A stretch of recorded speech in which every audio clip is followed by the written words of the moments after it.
बयान भी सामने आए हैं। आइए आपको पहले बताते हैं इन बयानों के बारे में। कांग्रेस सदस्य केसी वेणुगोपाल ने कहा कि यह सरकार 2014 में ही सत्ता में आ गई थी और उसने महिला आरक्षण लागू करने का वादा भी किया था। उन्होंने सवाल खड़े किए हैं कि सरकार को इतना समय क्यों लगा ये विधेयक लाने में, या किसने रोका था उन्हें। उन्होंने तंज कसते हुए ये भी कहा कि सरकार क्या नए संसद भवन के बनने की प्रतीक्षा कर रही थी, या इसमें वास्तु का कोई दोष था, या वास्तु से जुड़ा कोई मुद्दा था। उन्होंने कहा कि सरकार की कथनी और करनी में अंतर है। उन्होंने कहा कि एक और सरकार बेटी बचाओ और बेटी पढ़ाओ का नारा देती है और महिलाओं के अधिकार और सम्मान देने की बात करती है, लेकिन मणिपुर जैसे गंभीर मुद्दे पर प्रधानमंत्री 100 दिनों के बाद भी कोई टिप्पणी नहीं करते। तो वहीं तृणमूल कांग्रेस के डेरेक ओ ब्रायन ने कहा कि महिलाओं को आरक्षण देने के लिए आपको विधेयक लाने की जरूरत ही नहीं है। आप यानी कि भाजपा 33% टिकट दीजिए और उन्हें जिताकर लाइए। उन्होंने ये भी कहा कि भाजपा उन्हीं सीटों पर महिलाओं को टिकट देते जिससे पर जीतने की संभावना होती है। आपकी मंशा इतनी साफ है तो आप इस विधेयक को 2024 में लागू कीजिए। ये तमाम जो बयान है ये मैंने आपको संसद के बयान सुनाए हैं। अब मुद्दा यही है, काफ़ी चर्चाएं तेज है। पहला प्रश्न ये है कि क्या ये जो बिल लाया गया ये महिला के सम्मान में लाया गया।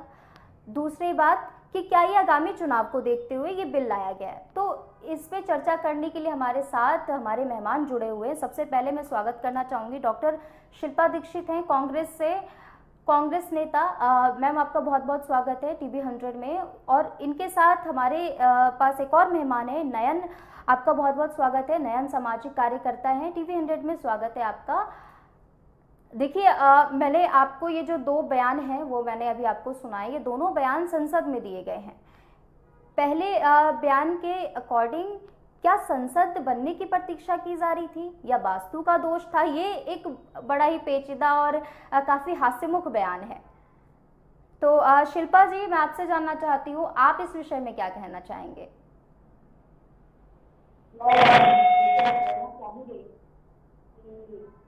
संसद में जो वुमेन रिजर्वेशन बिल पास हुआ है उसका कांग्रेस ने भी समर्थन किया है और ने भी समर्थन किया।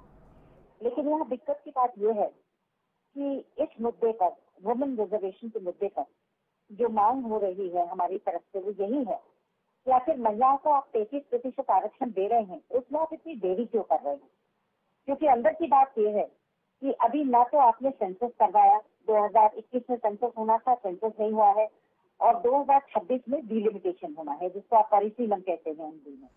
तो बिना परिसीमन के और बिना सेंसस के ये बिल लागू नहीं होगा। तो ये एक तरीके से एक हाथ में लड्डू लेना है और महिलाओं को दिखाना है, क्योंकि मुझे डाउट है कि ये 2029 में भी लागू होगा। 2024 तो आप छोड़ दीजिए।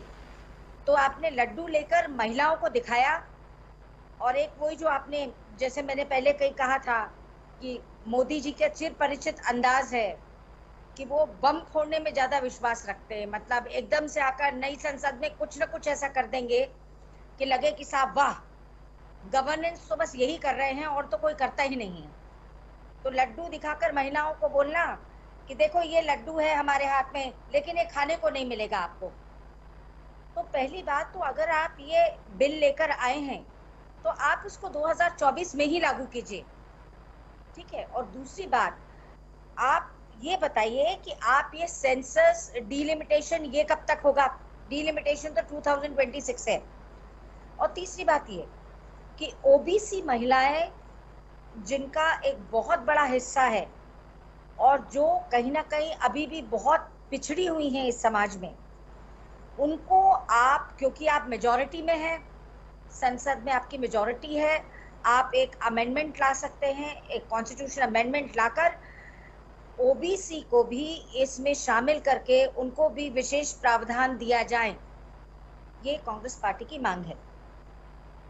और एक बात और कहना चाहूंगी मैं आपसे कि महिलाओं को क्या देना है क्या ना देना है, उनका हक है, ये उसको डिसाइड करने वाला कोई एक व्यक्ति नहीं हो सकता कि मैं ही देने वाला हूं, मैं ही दूंगा। तो ये कहना बिल्कुल ज्यादती होगी। हम आधी आबादी है, ये हमारा हक है और ये बड़ी खुशी की बात है कि हमें ये 33% रिजर्वेशन मिला, लेकिन अब ये हमें 2024 से मिल जाए, है ना। ये सेंसस और डीलिमिटेशन के चक्कर में पड़कर और चुनावी स्टंट बनाने की कोशिश न करें इसको मोदी जी। नयन जी, आपसे ये प्रश्न है, जैसा कि शिल्पा जी ने बताया कि 2024 में ये आने वाला है नहीं, ये अभी लड्डू दिखाया जा रहा है, चखाया शायद 2029 में जाए, अभी कंफर्मेशन नहीं है। इस विषय में आप क्या कहना चाहेंगे, क्या ये सचमुच में राजनीतिक स्टैंड है?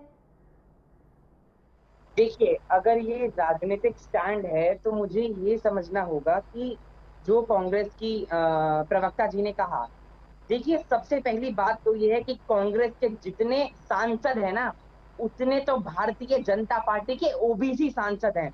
हमें ये समझना होगा कि जितना ये बोल रहे हैं और जितना ये वक्तव्य दे रहे हैं, मैं इनके राहुल गांधी जी का जो सीनियर लीडर है उनका वक्तव्य सुन रहा था।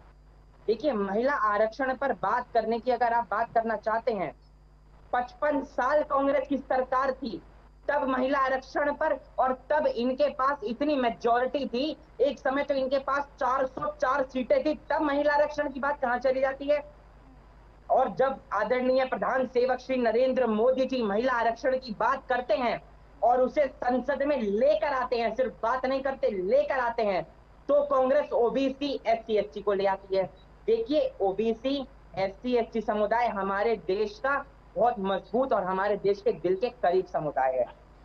और जो बात इन्होंने ओबीसी और एससी एसटी की करी, हमारे देश में अनुप्रिया पटेल जी भी मिनिस्टर हैं, हमारे देश में मीनाक्षी लेखी जी भी मिनिस्टर हैं, और हमारे देश में प्रतिभा भौमिक जी भी मिनिस्टर हैं। कांग्रेस के पास जितने सांसद नहीं है ना, उससे ज्यादा सांसद तो भारतीय जनता पार्टी के पास ओबीसी के हैं। और महिलाएं हमारे देश में, चाहे वो उज्ज्वला योजना हो, चाहे वो घर घर योजना हो, या चाहे वो आवास योजना हो, या चाहे वो कोई भी योजना हो, कांग्रेस जितने साल में कार्य नहीं कर सकी, उतने आदरणीय प्रधानमंत्री जी ने 9 साल में कर दिखा दिए। अच्छा नयन, एक बात बताइए, जन्मदिन की जो पार्टी होती है, जो सरप्राइज होती है, वो भी इतनी सरप्राइजली नहीं दी जाती जितना ये बिल दिया गया है, बहुत ही गुप्त तरीके से। शिल्पा मैम, क्या कहना चाहेंगे? शिल्पा जी। मैम, मैं अपने साथी को पहले तो बताना चाहूंगी, बहुत छोटी उम्र है उनकी, और जो वो बोल रहे हैं कि ओबीसी के सांसद हैं, तो मुझे वो गिनवा दें, है ना। पहले वो मुझे गिनवा दें कि भारतीय जनता पार्टी में कितने ओबीसी के सांसद हैं। दूसरी बात, थोड़ा अपने आप को अपडेट कर लें। आपको, आपके पास लिस्ट है या नाम याद है आपको? एक प्रश्न पूछा है शिल्पा जी ने, आपके ही उत्तर से उन्होंने एक प्रश्न निकाला कि आप बताइए ओबीसी के कितने सांसद या विधायक, किनको आप जानते हैं। क्योंकि अब बात देखिए ना, अब ओबीसी की बात आ गई इसमें, अभी बात आरक्षण की हो रही थी, महिला की हो रही थी, अब ओबीसी की बात हो गई। मैम, मेरी बात सुन लीजिए। दूसरी बात ये कि नगर निकाय चुनाव में जो आरक्षण दिया गया और जो बिल राजीव गांधी जी लेकर आए थे और जो राज्यसभा में 4 मतों से गिरा था, वो कांग्रेस पार्टी की ही पहल थी। कांग्रेस पार्टी ही थी जिसकी पहली प्रधानमंत्री महिला थी, कांग्रेस पार्टी ही थी जिसकी पहली स्पीकर महिला थी, कांग्रेस पार्टी ही थी जिसने इस देश को पहली महिला राष्ट्रपति दी। खुश होना चाहिए ना, जश्न मनाना चाहिए, उनके हित में है, फिर विरोध क्यों? विरोध भी तो हो रहा है। कहीं ना कहीं से अपना होमवर्क न करके आना ये साबित करता है। हमारा कहना ये है कि आप मेजॉरिटी में हैं, सब कुछ हैं। 2014 से लेकर अचानक आपको क्या हुआ कि चुनाव के ठीक पहले आपको महिलाओं की याद आ गई। बाकी महिलाओं की इज्जत आप कितनी करते हैं, भारतीय जनता पार्टी कितनी करती है, ये बात तो मणिपुर मुद्दे से साबित होती है। उसमें भी क्या हुआ ये मालूम है। जो हमारी महिला पहलवान बैठी हुई थी, उनके साथ क्या हुआ इससे भी स्पष्ट है। तो महिलाओं की कितनी इज्जत है भारतीय जनता पार्टी में, आरएसएस में, किस तरीके से उनका टिकट का वितरण होता है, सिर्फ उन्हीं सीटों पर होता है जो मजबूत हो, जहां से महिलाएं जीते। और वही उनके चिर परिचित 2-4 चेहरे हैं जो कैमरे के सामने आते हैं या जो संसद में बैठे रहते हैं। बाकी महिलाओं का पूछिए कि भारतीय जनता पार्टी में क्या हाल है, ये एक आम भारतीय आपको बहुत अच्छे से बता देगा। शिल्पा जी, वेणुगोपाल जी ने भी यही बात कही, मणिपुर के मुद्दे की आपने बात की, आपने महिलाओं के सम्मान की बात की। आपका मुद्दा, या आप ये कहना चाहते हैं हाथी के दांत दिखाने के कुछ और खाने के कुछ और? दांत की बात नहीं होती। देखिए, मुझे आप एक बात बताइए, आप इतना बड़ा बिल लेकर आ रहे हैं, ये जो बातें होती है ना मैम, ये दिल की बातें होती हैं। कुछ चीजें दिमाग से नहीं की जाती, कुछ चीजें दिल से की जाती हैं। अगर मैं दिल से महिला को सम्मान देना चाहता हूँ तो फिर वो मेरी हर चीज में दिखाई देगा। फिर मेरे लिए महिला सम्मान सर्वोच्च होगा।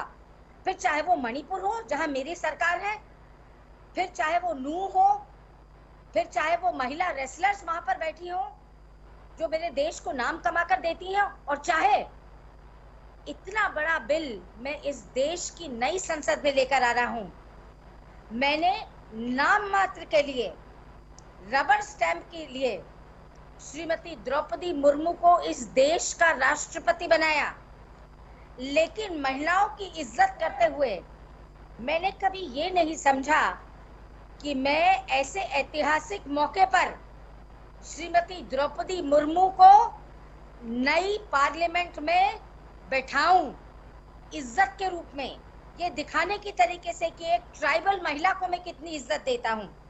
तो ये बहुत सारे एग्जाम्पल्स हैं मैडम, बथेरे एग्जाम्पल्स फैले हुए हैं। ठीक है शिल्पा जी, बहुत अच्छा कहा आपने। ठीक है नयन, आपसे यही प्रश्न है। शिल्पा जी ने कहा कि महिलाओं के सम्मान की बात जब आती है तो प्रत्यक्ष रूप से कुछ और ही तस्वीरें नजर आ रही हैं, इस पे आप क्या कहना चाहेंगे? करवाइए मैडम। शिल्पा जी बस एक मिनट, ये देखिए कांग्रेस ने जो बात करी ना, और कांग्रेस की जो माननीय नेता श्रीमती शिल्पा जी यहाँ पर बैठी हुई है, भारतीय जनता पार्टी के 303 सांसद हैं, कांग्रेस के पास 52 सांसद हैं, और बीजेपी के पास ओबीसी 85 सांसद हैं। 85। एक मिनट, मैंने आपका बीच में नहीं बोला ना, मैंने आपका हस्तक्षेप किया, मैंने ना आपके बीच में बोला ना आपका हस्तक्षेप किया। और जो बात आप मणिपुर की करती हैं और जो बात आप अन्य राज्यों की करती हैं, आपने बहुत अच्छी बात कही कि सरकारों की बात होनी चाहिए, हर जगह ये कार्य होना चाहिए। तो राजस्थान में कहाँ हो जाता है? राजस्थान में आपकी प्रियंका गांधी वाड्रा जी कहाँ चले जाती हैं? उत्तर प्रदेश में तो लड़की हूँ लड़ सकती हूँ करती हैं, लेकिन राजस्थान में जब अशोक गहलोत जी आपके मुख्यमंत्री हैं, एनसीआरबी का डाटा बता रहा हूँ, डाटा मांग रही थी ना, एनसीआरबी का डाटा बता रहा हूँ, सबसे ज्यादा रेप वहां होते हैं। तो आपकी प्रियंका गांधी जी कौन से दिन वहां पर चली गई, जरा मुझे इसका उत्तर दे दीजिए। और जो आप महिला भागीदारी की बात कर रही हैं, बहुत अच्छी बात है, महिला भागीदारी की बात होनी चाहिए। 85 सांसद है बीजेपी के पास ओबीसी के। आप बता दीजिए एसपी सिंह बघेल जी कौन से समाज से आते हैं, प्रतिमा भौमिक जी कौन से समाज से आती हैं, अनुप्रिया पटेल जी कौन से समाज से आती हैं, और बीजेपी के पास 10 से ज्यादा ओबीसी मंत्री हैं। कांग्रेस के पास जितना कांग्रेस के युवराज जितना बोलते हैं और उनके नेता जितना वक्तव्य देते हैं, मोदी जी जब कर्म करने और कर्मशील करने में वक्तव्य रखते हैं। और जो आपने अन्य बारे में बताया, निर्भया का बहुत कर लेते हैं। अभी बात हो रही है महिला आरक्षण को लेकर, इस पे आप अपनी दृष्टिकोण साझा कीजिए। बहुत अच्छी बात, उन्होंने प्रश्न पूछा, आपने उत्तर दिया, ठीक है। आगे इसके बारे में इन्होंने ये भी बात कही ना कि महिलाओं के सम्मान की बात इन्होंने कही। इन्होंने ये कहा कि महिलाओं का सम्मान जिस तरीके से दिखाया जा रहा है, क्या हकीकत में महिलाओं का सम्मान किया जा रहा है? क्या ये बिल महिलाओं के सम्मान के लिए है या आगामी चुनाव के लिए? इसका जवाब दीजिए, इतनी देरी क्यों हुई? सम्मान के लिए है, ये बिल हमारे देश की नारी के लिए है, ये बिल देश की आधी आबादी के लिए है, और ये बिल देश के आदरणीय प्रधान सेवक के नेतृत्व में महाशक्ति बनने की ओर, क्योंकि हमारे देश में जब जब महिला आगे बढ़ेगी तब तब हमारा देश आगे बढ़ेगा। हमारे देश में महिलाओं को देवी दुर्गा के सम्मान में माना जाता है, लक्ष्मी के सम्मान में माना जाता है, और जो कांग्रेस कर नहीं पाई वो आदरणीय प्रधान सेवक ने कर दिया। और जो ये कह रहे हैं कि महिला आरक्षण की बात कि 4 वोट से रह गए, उसमें भी आपके लालू प्रसाद यादव जी, जो घमंडिया अलायंस आपका है ना मैडम, घमंडिया अलायंस में आपके लालू प्रसाद यादव जी ने और शरद पवार जी ने और मुलायम सिंह यादव जी ने क्या बोला था महिला आरक्षण पर? जरा इसका भी उत्तर दे दीजिएगा कि मैं मर जाऊंगा, मेरी मौत मेरी लाश पर से जाकर उजरेगा ये। तो आपके घमंडिया गठबंधन ही महिला विरोधी है, असल में तो ये साबित हो गया है। शिल्पा जी, घमंडिया बयान की बात हो रही है कि कांग्रेस पार्टी से ऐसे बयान सामने आ रहे हैं, इसका मतलब यही है कि आपने कहा कि बीजेपी सम्मान नहीं कर रही है महिलाओं का, नयन का कहना है कि कांग्रेस भी सम्मान नहीं कर रही महिलाओं का। ये हकीकत में ये दायरा कहां तक है, मतलब इसका कोई सीमित एरिया तो होगा। प्रियंका गांधी जी की उन्होंने भी बात की कि कहाँ गई वो, राजस्थान में हुआ वो नहीं थी। आप मुझे बताइए कि हाथरस हो, चाहे उन्नाव हो, चाहे जो अभी आपके मंत्री जी ने किसानों को कुचल दिया था, महिलाओं पर जहाँ जहाँ अत्याचार हुए हैं वहाँ कांग्रेस पार्टी सबसे पहले उनके साथ खड़ी रही है। मेरे सहयोगी ने मेरे प्रश्न को नहीं सुना। मैंने कहा कि ओबीसी महिलाएं कितनी सांसद हैं, ओबीसी महिलाएं, ठीक है। दूसरी बात मैं ये कहना चाहूंगी कि महिलाओं के लिए आरएसएस की विचारधारा, महिलाओं के लिए भारतीय जनता पार्टी की विचारधारा, ये शायद मेरे साथी बहुत छोटे हैं, इन्होंने अभी गुरु गोलवलकर की किताब नहीं पढ़ी है, उसको जरूर पढ़ें तो इन्हें पता चल जाएगा कि इनकी पार्टी की विचारधारा क्या है। एक और बात मैं यह कहना चाहूंगी इनसे कि बार बार जो ये खींचकर खिसियानी बिल्ली खंबा नोचे वाले ये जो अपना वक्तव्य देते हैं, घमंडिया घमंडिया घमंडिया, तो मैं ये मानती हूँ कि आदमी को अपने अंदर झांकना चाहिए पहले। इतनी बौखलाहट किस लिए है ना, चाहे वो घमंडिया हो चाहे वो कुछ भी हो, उसमें आपको दिक्कत नहीं होनी चाहिए। दूसरी बात, हमारे कितने सांसद हैं संसद में, आपके इतने सांसद हैं, हमारी इतनी महिला सांसद हैं, आपकी इतनी हैं। देखिए मैं आपको बता दूं, कांग्रेस पार्टी सत्य की राजनीति करती है, कांग्रेस पार्टी संविधान की राजनीति करती है। हम जिस विचारधारा से आते हैं, हमारी विचारधारा में उसूल इस देश का भला, भारत माता की जय, और वो भारत माता जो झंडा लेकर नहीं खड़ी, वो भारत माता जो इस देश की जनता है, वो भारत माता जो इस देश के दलित और वंचित हैं, वो भारत माता जो इस देश की सरकार चलाने में अपना हिस्सा माने। हम उस भारत माता की जय करते हैं। ठीक है, बहुत पहले पंडित जवाहरलाल नेहरू, ठीक है, नयन कुछ कहना चाह रहे थे। चुनाव लड़ने को बोलेंगे हिंदू मुस्लिम के ऊपर, तो मैं ऐसे चुनाव 100 बार हार जाना चाहूंगा।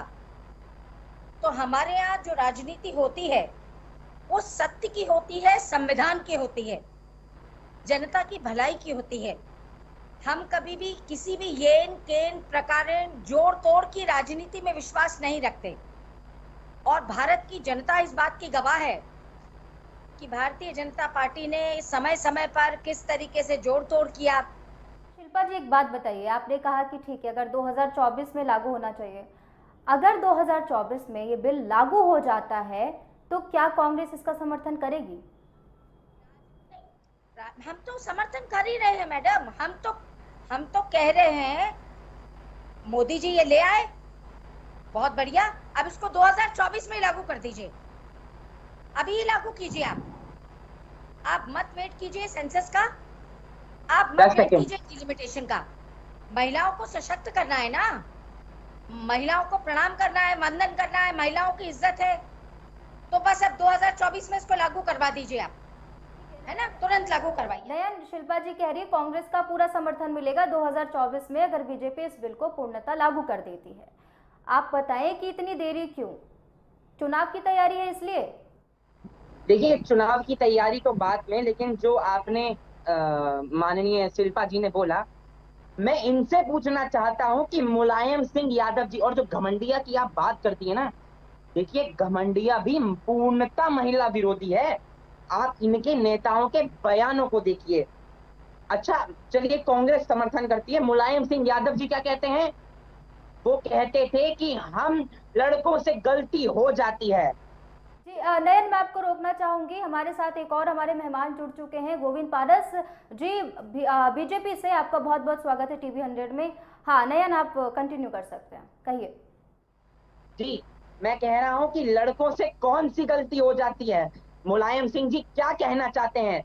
और जो राहुल गांधी जी की, मैं और प्रियंका गांधी जी की ये बात कर रही हैं कि देखिए ओबीसी सांसद कितनी है, मैंने इनको जवाब दिया, अब ये महिला पर आ गई, थोड़ी देर बाद ये SC ST पर आ जाएंगी, जवाब ये किताबों और उम्र की बात करती है। देखिए, उम्र का तकाजा आपके पास ज्यादा होगा, कोई दिक्कत नहीं है, लेकिन मैं भी कम नहीं। और जो और मैं जिस पार्टी से आता हूं ना, और मैं समाज सेवा करता हूं, मैं कांग्रेस की तरह अपने मुंह की और अपने पेट की सेवा नहीं करता। और जो महिला आरक्षण पर ये बोल रही हैं, इनके नेता शरद पवार, इनके अन्य नेता, इनके लालू प्रसाद यादव जी का भी ये बयान था कि मेरी लाश पर से महिलाओं को आरक्षण मिलेगा। तो ये क्या बताना चाहते हैं, इसका जवाब दीजिए। और राजस्थान पर भी अपना प्रश्न उठाइए। और बस 10 सेकंड और। देखिए, इन्होंने कहा कि वो वंचितों का साथ देती है, कांग्रेस गरीबों का साथ देती है।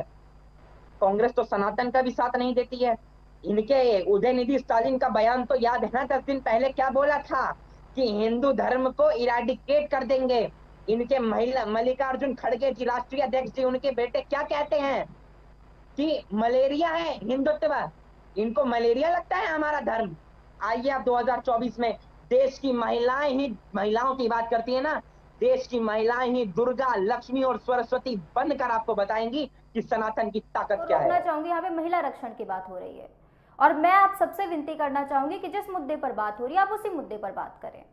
ठीक है नयन, ठीक है। हमारे साथ पारस भी जुड़ चुके हैं। गोविंद पारस जी, आप क्या कहना चाहेंगे? ठीक है, गोविंद पारस जी, आपकी तरफ वापसी होगी। शिल्पा मैम, नयन ने बहुत से मुद्दे अभी आपके साथ साझा किए, बहुत सी ऐसी बातें, लालू यादव जी को भी इन्होंने जोड़ दिया, हालांकि इस पे आप क्या कहना चाहेंगे? देखिए मैम, पुरानी जो बातें हुई वो राजनीति है। ठीक है, उन्होंने कहा होगा, माननीय मुलायम सिंह यादव जी की जो बहू हैं, उन्होंने भी आकर अभी मुस्लिम्स और ओबीसी के लिए अभी पैरवी की। They said that we want reservation in reservation, which is quite correct, क्योंकि एक तबका है महिलाओं का जो वाकई में पीछे है। और सबसे बड़ी बात तो ये है कि जब आज मोदी जी मेजॉरिटी में हैं, आप कर सकते हैं कुछ, तो why don't you get a constitutional amendment? आप लाइए, आप ओबीसी महिलाओं को दीजिए रिजर्वेशन, उनको आगे बढ़ाइए, महिलाओं की आप इज्जत करते हैं तो। और दूसरी बात, आप इसको इमीडिएटली लागू कीजिए, है ना, क्योंकि देखिए 2024 फिर 2026 में आप डिलिमिटेशन करवाएंगे, फिर वो 2029 तक जाएगा। तो बजाय इसको करने के आप इसको 2024 में त्वरित रूप से लागू करवाएं। दूसरी बात, गवर्नेंस की बात करूंगी मैम मैं। आप मुझे बताइए कि सरकार तो ठीक है, नेता होते हैं, मोदी जी हैं, उनके अन्य मंत्री हैं, बट एक्चुअली सरकार कौन चलाता है? The government is run by cabinet secretaries. Okay, एक डेटा निकलवाया गया तो माननीय प्रधानमंत्री जी के यहाँ 90 कैबिनेट सेक्रेटरीज हैं, और 90 कैबिनेट सेक्रेटरीज में से कितने ओबीसी हैं? मात्र 3 ओबीसी हैं 90 कैबिनेट सेक्रेटरीज में से। तो आप रिप्रेजेंटेशन देखिए कि ओबीसी का कितना है। और जब आप ओबीसी महिला की बात करते हैं तो आप स्वयं देखिए कि वो कहाँ होंगी। तो अगर उनके लिए एक मांग की जा रही है कि you get a constitutional amendment and see that the OBC females they get reservation in reservation, तो इसमें गलत बात क्या है ना? आप वो ये भी बयान सामने आया है ना कि अगर आपको आरक्षण देना है, उससे अच्छा आप एक काम कीजिए, आप 33% महिलाओं को ही बीजेपी में ले आइए। ठीक है नयन, आप पे वापसी करेंगे। नयन, आप कुछ कहना चाह रहे थे? जी ने बयान दिया। अब मेरी आवाज आ रही? हेलो? हाँ नयन, आप बोल सकते हैं। देखिए, शिल्पा जी ने जो बताया, लेकिन ओबीसी महिलाएं कितनी हैं, ओबीसी रिप्रेजेंटेशन की इन्होंने बात करी। चलिए घूम फिर कर आप इस पर आते हैं। 2024 में आप मान लीजिए कि ये बिल लागू हो चुका है, राज्यसभा से भी पास हो चुका है, लोकसभा से भी पास हो चुका है। बस राष्ट्रपति जो कि महिला हैं, द्रौपदी मुर्मू जी, उनके सिग्नेचर होकर ये अब ये अमेंडमेंट कानून बनना बाकी है। वो भी जल्द होने वाला है। लेकिन ये इन्होंने जो बात करी ओबीसी रिप्रेजेंटेशन की, ओबीसी रिप्रेजेंटेशन की इन्होंने बात करी, आप एक बार इस मुद्दे को दोबारा घिराकर इस पर ले आइए कि ओबीसी रिप्रेजेंटेशन में ओबीसी वोट किसे मिलते हैं। 2014 में 45%, 2017 में 48। ओब्रायन जी ने एक बयान दिया है संसद में कि बीजेपी उसी सीटों पे महिलाओं को टिकट देती है जहां पे जीतने की संभावनाएं होती हैं। वो ये जो कानून ला रही हैं उससे पहले वो ये करे ना कि 33% महिलाओं को ऐसे ही आरक्षण दे दे, सीटें दे दे। वो देखिए, जिन्होंने ये बयान दिया है वो जरा एक बार अन्य मुद्दों पर भी बयान दे दे जो वायरल हो रहे हैं आजकल सनातन के बारे में। खैर छोड़िए, लेकिन महिला रिप्रेजेंटेशन की बात करते हैं। अपनी पार्टी कांग्रेस से राजस्थान पर सवाल पूछ लेते तो बहुत अच्छा रहता। और जो आपने महिलाओं की बीजेपी के बारे में बात करी, देखिए हमारी पार्टी में निगत अब्बास भी हैं, हमारी पार्टी में शाजिया इल्मी भी हैं, हमारी पार्टी में मिनिस्टर प्रतिमा भौमिक भी हैं, हमारी पार्टी में मीनाक्षी लेखी जी भी हैं जो दिल्ली से हैं। कांग्रेस को कितना रिप्रेजेंटेशन मिलता है जरा इस पर भी बात कर लीजिए महिलाओं का। और जो आपने टिकट वितरण की बात करी, टिकट वितरण तो आए थे ना, बिल्कुल महिलाओं पर ही मिलता है। अमेठी में कौन भागा था दौड़ के वायनाड, जरा सबको पता है। अमेठी में स्मृति ईरानी जी ने हराया था ना, और पैक कर दिया था राजकुमार जी का सारा बोरिया बिस्तरा। तो महिलाओं का रिप्रेजेंटेशन ऐसे पता चलता है, ऐसे पता नहीं चलता। मुस्कुरा रही है, मुझे ऐसा प्रतीत हो रहा है कि आपके जहन में कुछ है, बताइए।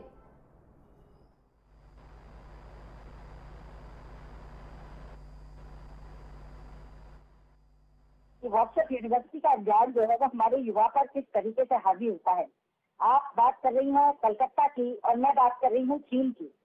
तो मेरे जो साथी हैं वो पहली बात तो पॉइंट पर बात कर ही नहीं रहे हैं। किस बात की घबराहट है, किस बात की बौखलाहट है, ये तो वो ही जाने या भगवान जाने। लेकिन हमारा स्टैंड, और महिला होने के नाते मेरा स्टैंड बिल्कुल यही है, और कांग्रेस पार्टी का स्टैंड भी यही है कि हमने कभी इस बिल का विरोध नहीं किया। लेकिन हम ये चाहते हैं कि आप इसको जो चुनावी स्टंट बनाकर 2014 से लेकर अब आप 2023 में लाए हैं, इसको करना खत्म कीजिए। और सबसे क्या है, और महिलाओं की कितनी इज्जत है जहां आपकी सरकार होते हुए भी मिनिस्टर प्रासर हमारे साथ जुड़ चुके हैं। गोविंद जी देखिए, प्रश्न ठीक है, शिल्पा जी वापसी करेंगे, बस तुरंत 2 मिनट के बाद आपके पास वापसी करेंगे, माफी चाहूंगी। गोविंद प्रासर जी, शिल्पा जी ने कहा कि 2024 में ये लागू हो जाए तब ठीक है, हम समर्थन करेंगे। ये इतनी लंबी खिंचाई, 2014 में सरकार आई है, 2024 आने को है, और ये बिल कब लागू होगा ये अभी तक कंफर्म नहीं है। देखो शिल्पा जी, इस पार्टी है ये तो हर चीज का विरोध करेंगी, कोई कहा तो कहाँ में ये। लेकिन जब से प्रधानमंत्री जी बैठे हैं जब से मातृशक्तियों के लिए कुछ न कुछ कर रहे हैं। और आज इस बिल से साबित कर दिया कि अगर महिलाओं की कोई भी पार्टी अगर हितैषी है वो भारतीय जनता पार्टी है। क्योंकि हम झांसी की रानी को भी मानते हैं और महाकाली कलकत्ते वाली भी मानते हैं। हम जितनी माँ को मानते हैं उतना कोई नहीं मानता। घटना उस पर क्यों नहीं कुछ बोला गया? अगर वो इतना ही महिलाओं को सम्मान देते हैं या मानते हैं तो, क्योंकि देखिए अभी ये बात भी सामने आई है, वेणुगोपाल जी ने ये बात कही है कि अगर वो महिलाओं का सम्मान करते हैं तो मणिपुर की घटना पे 100 दिन तक चुप्पी क्यों? ये एक प्रश्न उठ के सामने आ रहा है, वो संसद में भी ये प्रश्न उठाया गया है। या फिर इनका चश्मा कम होगा, 1 नंबर कम होगा, या इनको जानकारी नहीं होगी। जब से मणिपुर के ये 2 महीने में मणिपुर सूरा शांत कर दिया गृह मंत्री। जब हमारे गृह मंत्री इतना काम कर रहे हैं प्रधानमंत्री पे, पूरे विश्व का काम होता है। तो प्रधानमंत्री पूरा 2 महीने में पूरा मणिपुर शांत कर दिया। और इन्होंने 70 साल में मणिपुर में आज जो भी झगड़े की नींव है वो जवाहरलाल नेहरू ने डाली थी। ये बात कांग्रेस कहाँ भूल जाती है। जब कितने मतलब 9 महीने तक दंगे हुए थे, जब 7 गोविंद जी आपके ऑडियो में थोड़ी सी दिक्कत आ रही है, हम जब तक किसी और से प्रश्न ले लेते हैं। शिल्पा जी आप कुछ कहना चाह रही थी, मैंने आपको रोक दिया था, बताइए।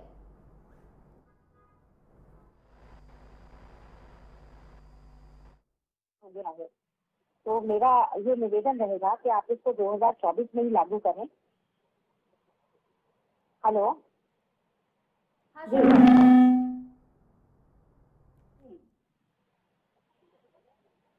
हेलो, मेरी आवाज आ रही है? जी, आपकी आवाज आ रही है, आप कहिए। तो मैं यही कहना चाहूंगी कि जिसके लिए मेरी राज्यसभा में भी पारित हो गया है और हर्ष का विषय है, तो इसको आप 2024 में ही लागू करवा दीजिए, है ना। ये ना हो कि हम इसके लिए डीलिमिटेशन का वेट करें या फिर हम सेंसस का वेट करें, क्योंकि देखिए सेंसस के लिए भी आपने कह दिया कि कोविड आ गया था, हम नहीं करवा पाए। अब 2026 में फिर कुछ हो जाए तो फिर हम देखिए महिलाएं तो रह जाएंगे ना। और अभी मेरे साथी गोविंद जी ने कहा कि कांग्रेस की तो आदत ही है करना, तो मतलब मुझे वाकई दुख होता है सोच करके हम इस देश की जनता के लिए राजनीति करते हैं, लेकिन हम किस तरह के शब्दों का प्रयोग करते हैं, किस तरह की असंसदीय भाषा का प्रयोग करते हैं, ऐसे बात करते हैं मंत्रियों और सांसदों के लिए जैसे वो हमारे साथ बैठकर हमारे खेलने वाले दोस्त हों। मतलब कम से कम आप किसी के नाम के आगे श्री तो लगा सकते हैं, आप किसी के नाम के आगे आदरणीय तो लगा सकते हैं। मतलब इतनी निम्न स्तर की राजनीति हो गई सिर्फ इसलिए, और इतना दंभ, इतना घमंड, इतना अभिमान। लेकिन ये मत भूलिए कि इस देश की जनता के साथ जब जब गलत हुआ है, जनता को सब कुछ दिखता है और जनता बखूबी जवाब भी देती है, वो उनको जवाब मिलेगा। महिला आरक्षण पर आए, मैं महिला होने के नाते बस यही कहूंगी कि आप इस बिल को 2024 में लागू कीजिए, सारी बातों को दरकिनार रखते हुए आप तो 2024 में लागू करवा दीजिए बस, ताकि मुझे भी टिकट मिल जाए और मैं भी लड़ लूं 33% आरक्षण में। ठीक है, देखिए समय के अभाव की वजह से अब फाइनल कमेंट का इंतजार है। फाइनल अब इस मुद्दे के निष्कर्ष पर हम आते हैं। इस मुद्दे के निष्कर्ष के लिए सबसे पहले मैं जाऊंगी शिल्पा जी आपके पास। आप इस पूरे मुद्दे का जो निष्कर्ष है वो आप एक सार में 15 सेकंड में खत्म कर दीजिए। इस पूरे मुद्दे का निष्कर्ष ये है मैम कि ये केवल एक पॉलिटिकल गिमिक है, ये एक चुनावी स्टंट है। इसके अंदर के जो डिटेल्स हैं वो आज भी आम जन के बीच में नहीं आए हैं।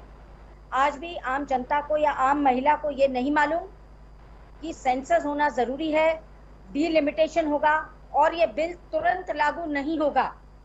कई महिलाओं के मन में मिथ्या है कि ये बिल तुरंत लागू हो जाएगा। दूसरी बात ये कि आप ओबीसी महिलाओं के लिए इसमें विशेष प्रावधान कीजिए और इस बिल को 2024 में ही लागू करवाया जाए बस। नयन जी, देखिए मैं ये कहना चाहता हूं कि जो कांग्रेस की शिल्पा जी ने कहा, देखिए बीजेपी और प्रधान सेवक जी के नेतृत्व में ओबीसी और एससी एसटी महिलाओं के लिए भी जरूर कुछ ना कुछ आएगा, जो अनुप्रिया पटेल जी ने बोला है। और जो ये बताना चाहती हैं, ये मुंह बना रही हैं और ये अन्य बता रही हैं, इनके युवराज भी भगाते हैं और स्मृति ईरानी जी से भागते हैं। और एक आखिरी बताना चाहता हूं, संसद में जो ये कह रही है ना कि जी और अन्य सबका सम्मान होना चाहिए, राष्ट्रपति के बारे में निष्कर्ष पे आएंगे नयन, क्योंकि समाप्ति की ओर हम बढ़ चुके हैं। निष्कर्ष पे आएंगे, निष्कर्ष बताइए। निष्कर्ष ये है कि प्रधान सेवक और आदरणीय प्रधानमंत्री जी के नेतृत्व में महिलाओं के लिए, चाहे वो किसी भी वर्ग की हो, विकास हर चीज में होगा। अब हम वापसी करेंगे गोविंद प्रासर जी के पास। प्रासर जी, आपसे निष्कर्ष चाहेंगे इस मुद्दे का, आप क्या कहना चाहेंगे? देखो, जब से मोदी जी प्रधानमंत्री बने हैं, जब से महिलाओं के लिए वो चाहे गैस सिलेंडर हो, चाहे महिलाओं के लिए शौचालय हो और चाहे आरक्षण बिल पास हो, मोदी जी की करनी में कथनी में कोई फर्क नहीं है। वो जो काम करते हैं महिलाओं के हित की बात करते हैं। जब से इन्होंने 70 साल में कुछ नहीं किया, जो मोदी जी ने 9 साल में करके दिखा दिया। ठीक है, तो ये निष्कर्ष यही रहा। मैं आप सभी से फिर विदा लेना चाहूंगी।